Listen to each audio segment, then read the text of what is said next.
me ask you a question. You ever look into the cockpit as you board the plane? How many women or African Americans or Hispanic pilots have you seen? Probably not many, and that's because they make up less than 5% of all commercial pilots. Now there's a flight camp dedicated to diversity at the controls. Start 'em young is their policy, and I spent the day at a camp and took to the skies with a teenage pilot.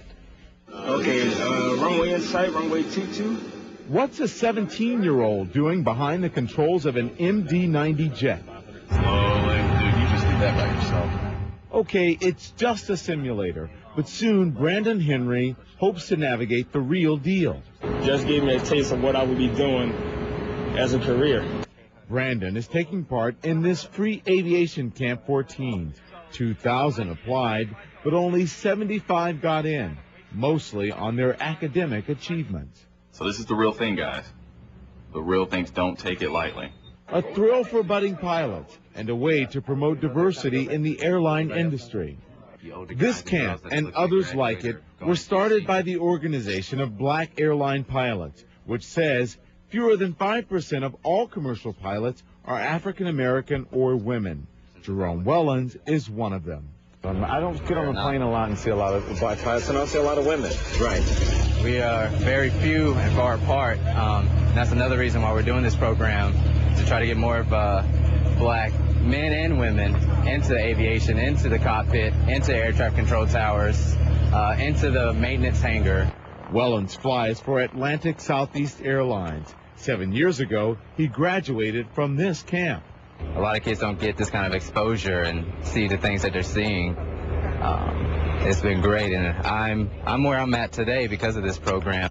Retired Delta Captain John Bailey started the flight camp with diversity in mind and got the Atlanta-based airline to sponsor it.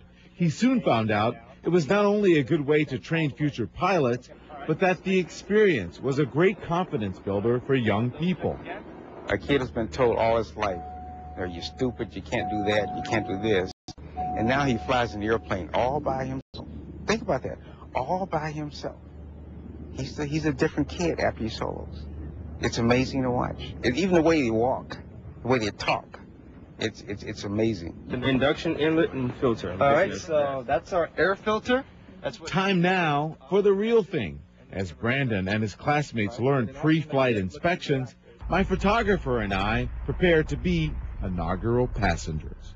All right, so we're on the active runway right now, getting ready to take off. Feet on the bottom of the rudders, no brakes on top. The takeoff was a little bumpy. I was more nervous than Brandon. All right, coming up at 200 feet stabilized. The longest 20 minutes of my life. Center line, holding the nose off, holding it, down. Ending was kind of scary too, but overall, he was a natural. How's it feel? Felt like I was on top of the world, you know. And that was actually my first time being the pilot in command, so to say. Future pilots, flying high.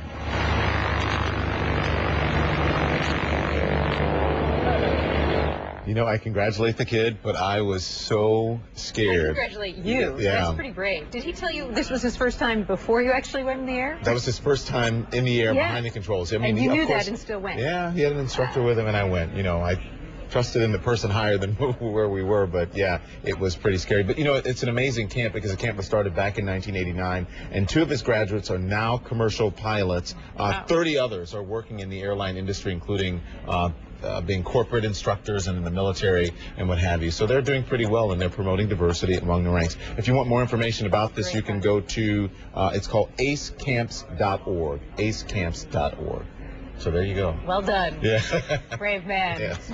We are going to